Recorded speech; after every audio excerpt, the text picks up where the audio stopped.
നമ്മളൊരു 2 മാസങ്ങൾക്ക് മുൻപ് നമ്മളൊരു വീഡിയോ ചെയ്തിരുന്നു, കോണക സംഖ്യേട്ടന്റെ വീഡിയോ. ഈ വീഡിയോ ചെയ്തതിന് ശേഷം ഇയാളെ കുറിച്ച് വലിയ അറിവൊന്നും കിട്ടിയിട്ടില്ലായിരുന്നു.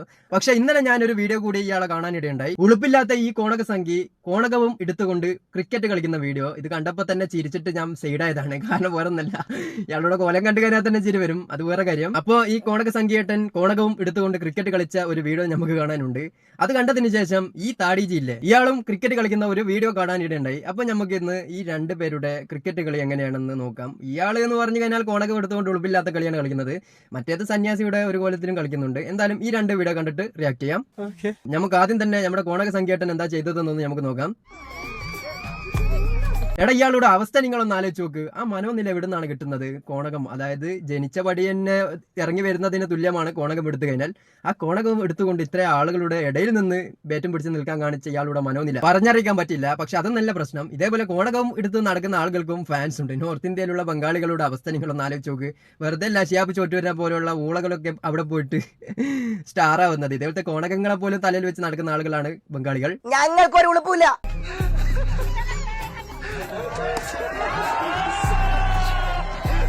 ക്രിക്കറ്റ് കളിക്കുന്നത് കോണക സംഖ്യേട്ടൻ, പക്ഷെ കോണക സംഖ്യേട്ടന് ഓടാൻ പറ്റൂല. റണ്ണപ്പിനാളുണ്ട്. ഇയാൾ എന്തുകൊണ്ടാ ഓടാത്തതെന്ന് നിങ്ങൾക്ക് എല്ലാവർക്കും അറിയാലോ. കോണകവും എടുത്ത് ഓടിക്കാൻ എന്താണ് അവസ്ഥ അല്ലേ? ആടിക്കളിക്കും. ചിരി വരുന്നത് എനിക്ക് ഇയാളുടെ കാര്യം ആലോചിക്കുമ്പോൾ തന്നെ ചിരി വരുന്നത്. ഇതേപോലത്തെ ആളുകളെ തലയിൽ വെച്ച് നടക്കുന്ന ആളുകൾ നമ്മുടെ കേരളത്തിലുണ്ട്. അതാണ് ഏറ്റവും വലിയ അപമാനക്കേട്. സംഖ്യകളുടെ കൂട്ടത്തിൽ ഇതേപോലത്തെ ആൾക്കാർക്കൊക്കെ ഫാൻസ് ഉണ്ട്. അപ്പൊ അവരോടൊക്കെ എനിക്ക് പറയാനുള്ളത്, ഇതേപോലെ കോണകവും എടുത്ത് റോഡിൽ ഇറങ്ങാൻ കാണിക്കുന്ന മനോനിലുള്ള ആളുകളെയൊക്കെ ഫാൻസ് ആക്കിയിട്ട് നിങ്ങളുടെ മൈൻഡ് സെറ്റിൽ കയറ്റി വെച്ചിട്ടുണ്ടെങ്കിൽ നിങ്ങളുടെ തലച്ചോറിന് എന്തെങ്കിലും പ്രശ്നമുണ്ടോ എന്ന് ചിന്തിക്കാൻ പറ്റും. കാരണം ഇതുള്ള ആൾക്കാരൊന്നും ഇതേപോലത്തെ ആൾക്കാരൊന്നും അടുപ്പിക്കില്ല. ലേശം ഉളുപ്പുണ്ടെങ്കിൽ ഇതേപോലെ ഡ്രസ്സ് കൊടുത്ത് പുറത്തിറങ്ങോ. പറയാൻ പറ്റൂല. ഇവിടെ പറഞ്ഞു കഴിഞ്ഞാൽ വയലേഷൻ ആയിപ്പോ. അതുകൊണ്ടാണ് പറയുന്നത്, പകുതി പുറത്താണ്. സത്യം പറഞ്ഞാൽ ഇയാൾ ജനിച്ച പടിയാണ് ജീവിച്ചുകൊണ്ട് നിൽക്കുന്നത്. 2 തോട്ടം മാത്രം മറച്ച് എന്നുള്ള ഒരൊറ്റൊരു സംഭവം മാത്രമേ ഉള്ളൂ ശരീരത്തിൽ കാണാതിരിക്കാൻ. ബാക്കിയൊക്കെ കാണുന്നുണ്ട്. മുക്കാഭാഗം റെഡിക്ക് കാണുന്നുണ്ട്. പിന്നെ അതിനെക്കുറിച്ചൊന്നും ഇവിടെ പറഞ്ഞിട്ട് കാര്യമില്ല. ഇതേപോലത്തെ ആളുകൾക്കൊക്കെ ചിന്തിക്കാനുള്ള കഴിവുണ്ടെങ്കിൽ ഒരിക്കലും ഇങ്ങനെ ചെയ്യൂല.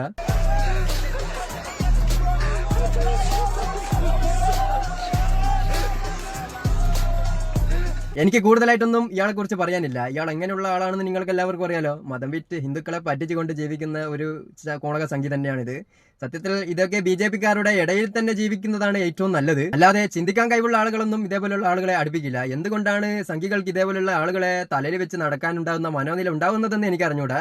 ഒരു പക്ഷേ ഗോമൂത്രം കുടിക്കുന്നത് കൊണ്ടാവാം, ചാണകം വരുത്തുന്നത് കൊണ്ടാവാം. രണ്ടിലേതെങ്കിലും ഒന്നാവാനാണ് സാധ്യത. അല്ലേ ഇതേപോലത്തെ ആളുകളൊക്കെ അടുപ്പിക്കോ? അവരിൽ ചാണകമുണ്ട്. അപ്പൊ നമുക്ക് നമ്മുടെ താടിജി ക്രിക്കറ്റ് കളിച്ചതിന്റെ ഒരു ചെറിയൊരു ഭാഗം ഒന്ന് കണ്ടു നോക്കാം. ചിരി വരുന്ന ഈ 2 സ്വാമികളാണ് ഇന്ത്യയിലെ ഏറ്റവും വലിയ ഉഡായ്പങ്ങൾ. അത് രണ്ടും ക്രിക്കറ്റ് കളിക്കാൻ ഇറങ്ങിക്കഴിഞ്ഞാൽ ഇന്ത്യൻ ക്രിക്കറ്റ് ടീമിൽ പോലും ഇവന്മാർ സ്ഥാനം ഉറപ്പിക്കുമോ എന്ന് സംശയിക്കേണ്ടിയിരിക്കുന്നു. അമ്മാതിരി കളിയാണ് കളിക്കുന്നത്. കാണാം.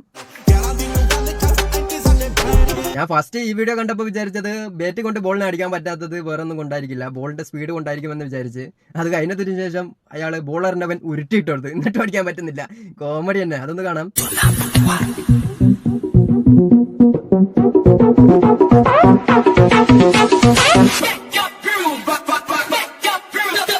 ഇയാൾക്കൊന്നും പറ്റുന്ന പണി ക്രിക്കറ്റ് കളിക്കുന്നതല്ല. കുറഞ്ഞ ആൾക്കാർ നമ്മുടെ ഈ സമൂഹത്തിലുണ്ട്. അവന്മാരെ പറ്റിച്ച് ജീവിക്കലാണ് ഇവന്മാർക്കൊക്കെ പറ്റുന്ന പണി. അല്ലാതെ ക്രിക്കറ്റൊക്കെ കളിക്കാൻ പോയി കഴിഞ്ഞാൽ വരുന്ന ബോള് പോലും അടിക്കാനുള്ള കഴിവില്ലാത്ത ഊളകളാണ് ഇതൊക്കെ. അപ്പോൾ ഇതേപോലെയുള്ള ഊളകളെ സപ്പോർട്ട് ചെയ്യുന്ന ആളുകളോട് എനിക്ക് പറയാനുള്ളത്, നിങ്ങളുടെ കീശ കയറും, അല്ലാതെ നിങ്ങൾക്ക് യാതൊരുവിധ ഉപകാരം കിട്ടാൻ പോകുന്നില്ല. ഇതൊക്കെ നല്ല സുഖസുന്ദരമായിട്ട് നല്ല വലിയ വീടും നല്ല കാറും ഇതൊക്കെ നല്ല ജീവിതം ജീവിക്കും, കൂടി ഉണ്ടാക്കുകയും ചെയ്യും. നിങ്ങളുടെ കീശക്ക് ഓട്ട വരും. മനസ്സിലായോ? അപ്പോൾ ഇതേപോലെയുള്ള ആളുകളെ സപ്പോർട്ട് ചെയ്യുന്ന ആളുകളോട് പറയാനുള്ളത്, നിങ്ങൾക്ക് ഇവരെ കൊണ്ടൊന്നും യാതൊരുവിധ ഉപകാരം കിട്ടാൻ പോകുന്നില്ല. നിങ്ങളുടെ കീശക്ക് ഓട്ട പോവും, അല്ലാതെ നിങ്ങൾക്ക് യാതൊരുവിധ ഉപകാരം ഇവന്മാരെ കൊണ്ടൊന്നും കിട്ടൂല.